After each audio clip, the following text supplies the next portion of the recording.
नमस्कार, NBC news में आप सभी का स्वागत है। आज हम एक नई अपडेट के बारे में बात करेंगे। जो दाऊद की विशेष चर्चाएं चल रही है, दाऊद का मर्डर हुआ, इस समय सोशल मीडिया पे बहुत ज्यादा चर्चा चल रही है। अच्छा, हम ये दाऊद आतंकवादी बना कैसे, क्यों, क्या इसके काम थे, ये कहाँ का था, क्या करता था, ये बचपन में क्या था इसका, क्या इसकी रुचियां रही गई थी, उस चीज को लेकर अपन बात करते हैं। दाऊद ये महाराष्ट्र में इसका जन्म हुआ था। 1955 में इसका जन्म हुआ था। महाराष्ट्र के बॉम्बे में इसका जन्म हुआ था।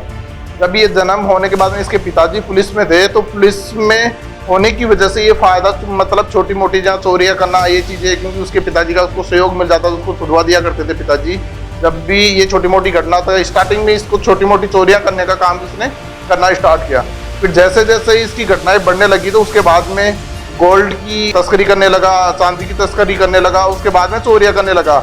इस दरमियान इसका कारोबार ठीक तरीके से, बढ़िया तरीके से बढ़ने लगा। फिर इसने जैसे जैसे इसका काम बढ़ने लगा, तो इसने सट्टे में अपना किस्मत आजमाई। तो सट्टे में जब किस्मत आजमाई, तो इसकी इतना टॉप, हमें किस्मत की अगर अपन बात करें, तो ये सट्टे का ये इंडिया का टॉप लेवल का जो व्यापारी होता है वो बन गया।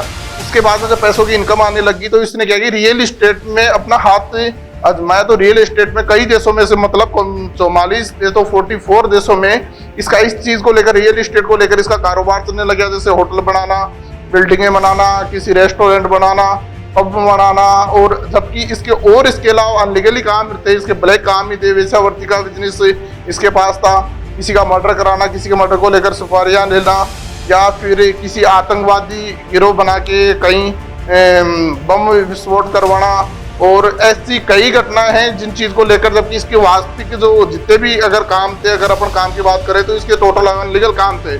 और अनलीगल कामों के जरिए ही इसने ये एक अपना काम बढ़ाया। जबकि सबसे बड़ा काम जो, अगर इससे जो ये बड़े काम स्टार्ट करने में सबसे इसका बेस्ट काम रहा है ड्रग्स की सप्लाई करना। ये बहुत बड़ी बात है। दारू की सप्लाई करना, शराब की तस्करी करना, ये सब चीजें इसका अनलीगल जो काम होनी चाहिए वो सभी काम है। और इस हर कामों में इसको मतलब कभी लॉस का तो सोच ही नहीं सकते, क्योंकि लॉस तो कभी होना ही नहीं है इसको।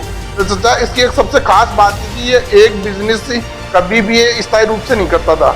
ये इसकी सबसे खास बात थी। ये नए नए जो अनलीगल जो बिजनेस होते हैं, उनमें सब में हाथ आजमाता था। किसी की मर्डर की सुपारी लेना, बॉलीवुड के लोग भी इतने डरते थे, इसका खौफ था। बॉलीवुड में जो ये चाहता था वो चीज ही ये हुआ करती थी बॉलीवुड में। तो ऐसी ये घटनाओं को अंजाम देता था। मतलब टोटल अनलीगली काम इसके थे।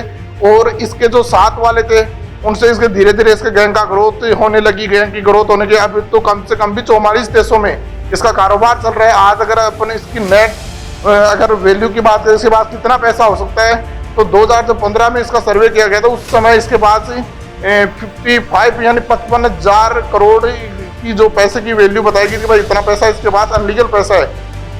जबकि जब बॉम्बे में जब बम धमाका हुआ था, तो उस समय जो आतंकवादी वहाँ बम ब्लास्ट किए थे, तो उस आतंकवादियों को उसको हथियार उपलब्ध करवाए गए थे। इसी के जरिए उपलब्ध कराए गए। उसके बाद में इसको इंडिया गवर्नमेंट ने आतंकवादी घोषित कर दिया। इसकी कुछ प्रॉपर्टियां थी, जो अनलीगल प्रॉपर्टी थी, उनको सीज भी की गई थी। तो लीगल अपन लास्ट अगर अपन रूप दे, तो इसका सिर्फ जो काम था वो सिर्फ अनलीगल काम था। अनलीगल बिजनेस करना था, ड्रग्स सप्लाई करना, और करना, मर्डर करवाना, ये चीजें इस प्रकार की इसके काम थे। तो ये एक अनलीगल बिजनेस था जिसका खात्मा होना है। और हो सकता है कि आज जो चर्चा चल रही है, तो हो सकता है इसका खात्मा हो चुका। तो एक ये नई अपडेट है कि इसका खात्मा होना हो सकता है, जहर देकर इसको मारा गया। तो ये बात सच है या नहीं है, बट लगता है ऐसा है कि इसका खात्मा हो चुका। तो ऐसे लोगों का निश्चित ही खात्मा होगा, क्योंकि ये जबरदस्ती जिसके साथ जो चाहते थे वो चीजें करते थे। एक खौफ था इंडिया के अंदर, हर किसी को धमकी देकर पैसे मंगवाना, ये वसूली करना, ये चीजें, सब चीजें ये अनलीगल काम ही थे। बट इसने बहुत बड़ी गैंग बना रखी थी। और इस गैंग का ये अगर जब मैन मालिक ही मारा जाए, तो उस गैंग का अंत होना निश्चित है। और अभी इस पर लगता है ऐसा है कि शायद अंत हो चुका है इस गैंग का। धन्यवाद। आगे की इस प्रकार की अपडेट जानने के लिए जुड़े रहे हमारे चैनल से।